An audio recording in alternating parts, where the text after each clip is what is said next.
What's up, y'all? We officially locked in on another episode with DJ Scenario, and I got a special guest in the building, Eugene Black. Let's clap it up. Let's clap it up. Yeah. Yo, first of all, let me start off by saying thank you for showing up and locking in with me. You know what I'm saying? I've been following you for a minute. Like, we had a conversation off. I want to start like this. We had a conversation off camera real quick, and I talked about how much, like, I was seeing things you were putting out. Right. I want to say Instagram, you know, X, all things like that on social media, period, and how you were popping up on my feed for no, like, honestly, I don't know how, but I was seeing like things you were doing, and that's what caught my attention. You know, who's this kid and where is he from? So I want to ask you, like, where you originally from? From the Bronx, bro. From the Bronx? What part of the Bronx? The South Bronx. Shout out to the South Bronx. Concourse. Oh, so you have a new record out, right? Now, you know, tell the people the name of the song. So, you know, the song's called Uptown, Baby. You know, for everybody from the Bronx, Harlem. Yeah. But, you know, even for me, I'm from the Bronx, but I'm from the South Bronx. And now I'm from Uptown, so, you know. So I had a question. Do you think it's like a cheat code that you used Punch record? 1,000%. 1,000% for a fact. How does people feel about, like, you taking, like, or not you taking it, but using that record, sampling the record? You know, because people, you know, certain people are like, nah, he should have never did that, or that's fire what he did. You know what I'm saying? Facts. So what's the two differences? What kind of feedback do you get? To be honest, from my experiences, or even like in person, TikTok, Instagram, everybody loves it. Yeah. They feel like the way I did it was like, okay, I didn't just take the sample. I still have my own flavor to it. It's still Uptown Baby, but it's like that sample just shows my love for like nostalgic hip hop. Understand how much Big Pun was, just being one of the biggest like Latino artists, and going to Billboard. I think he's like the first rapper. First Latin rapper. Yeah. So even stuff like that is like, okay, it shows he understands. He doing new music, but understands the history of hip hop, R&B. I'm gonna keep it 100 with you, cause I like to be straight up.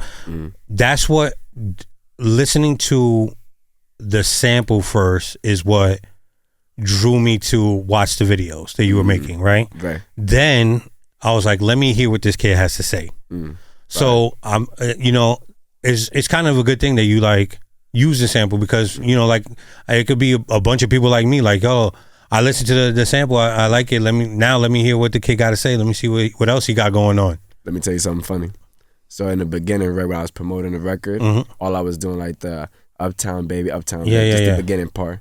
That I noticed one time I posted on TikTok. I was like, all right, did the Boricua Morena. Start seeing more views. And I'm like, exactly what you just said. I picked up on that, and I was like, okay, let me use the Big Pun sample in the beginning just to show, and then show my record. So people are going to automatically get caught by the sample, and they're like, okay, oh, who is this kid? Now let me listen to the song. That's what drew me. That's working. exactly what drew me to the record. And it's a dope track. You know what I'm saying? It's called Uptown Baby? Uptown Baby. Uptown Baby. Yeah. Now, before we get there, you know, before we stay here, what got you into, like, rapping? You know, being from the South Bronx, what got you into rapping? You Latino, correct? Yeah, I'm Hispanic? Latino. Yeah? Black and Puerto Rican. Black and Puerto Rican. Okay, well, so what got you into rapping?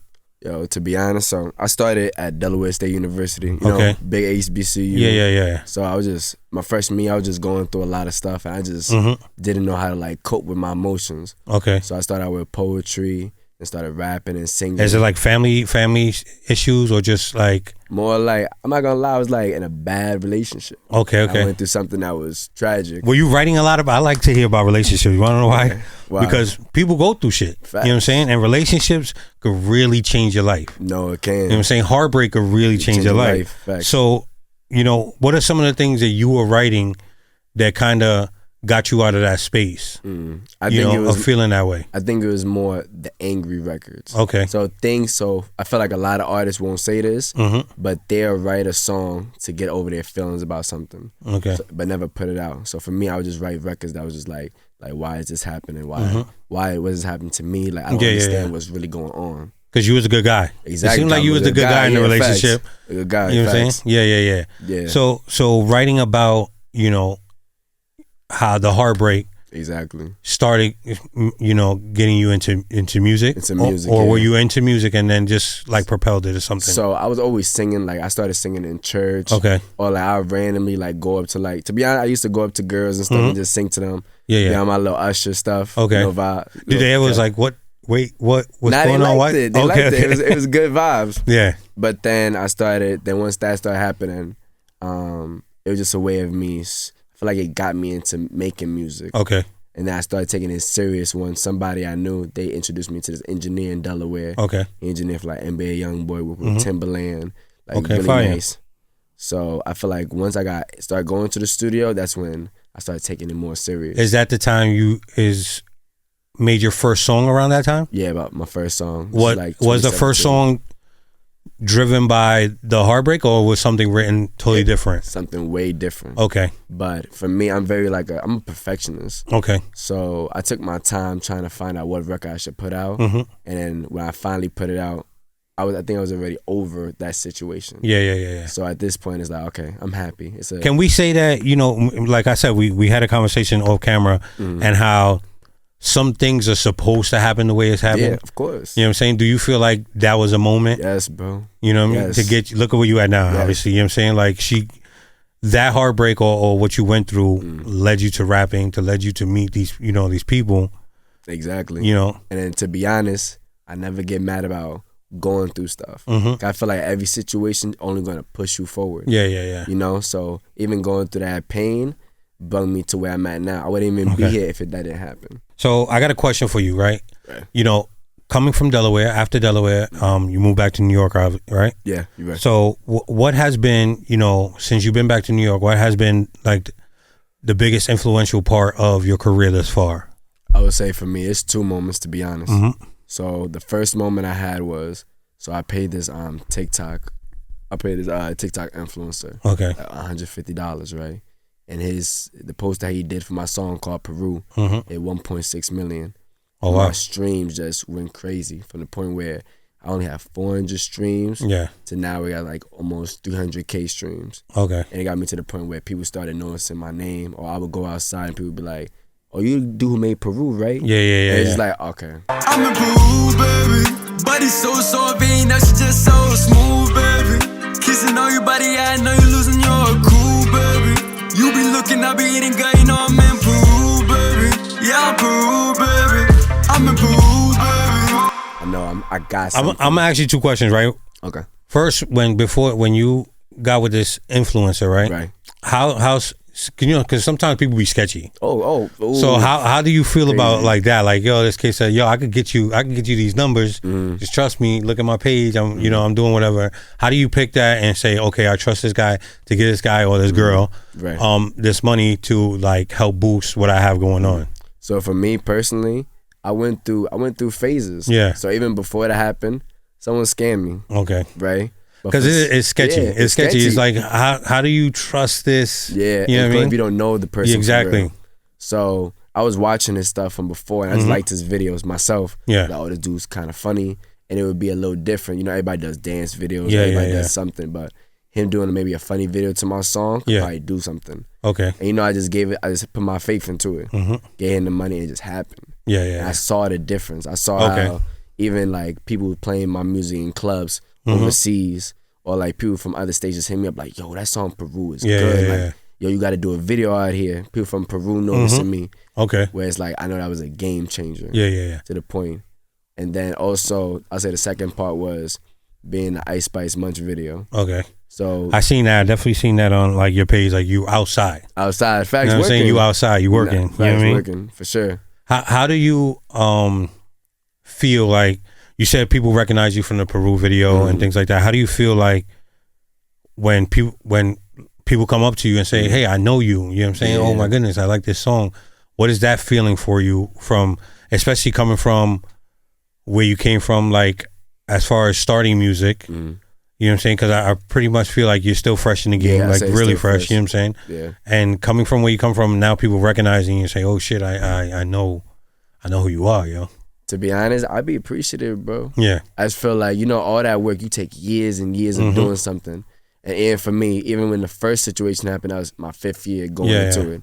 So just understand like, wow, like, oh, I'm made to do this. People actually stopping to even appreciate what my craft or me taking out my time to even make my artistry. Yeah. So yeah, I'll be appreciative, bro. How do you handle being creative and like having to deal with real life at the same time?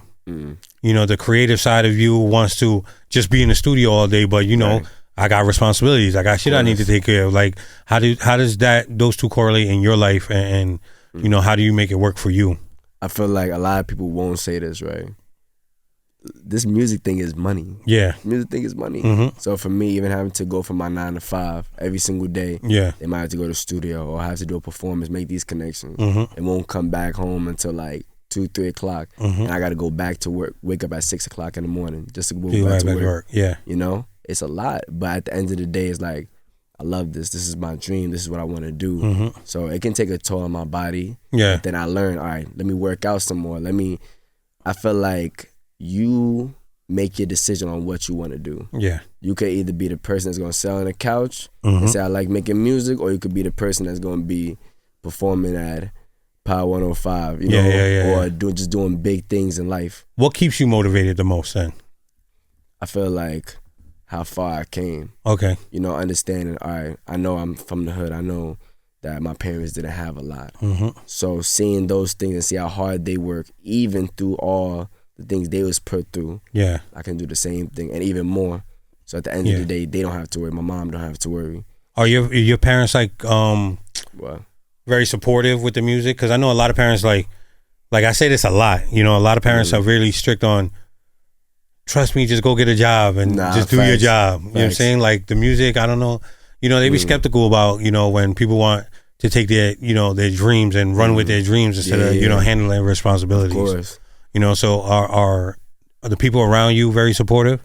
I'll say yeah. Yeah. But I think also it's like, I think more so my mom, I feel like she's just more scared about where I can go. Okay. You know, it's not so much about me, it's so much everybody else, you know.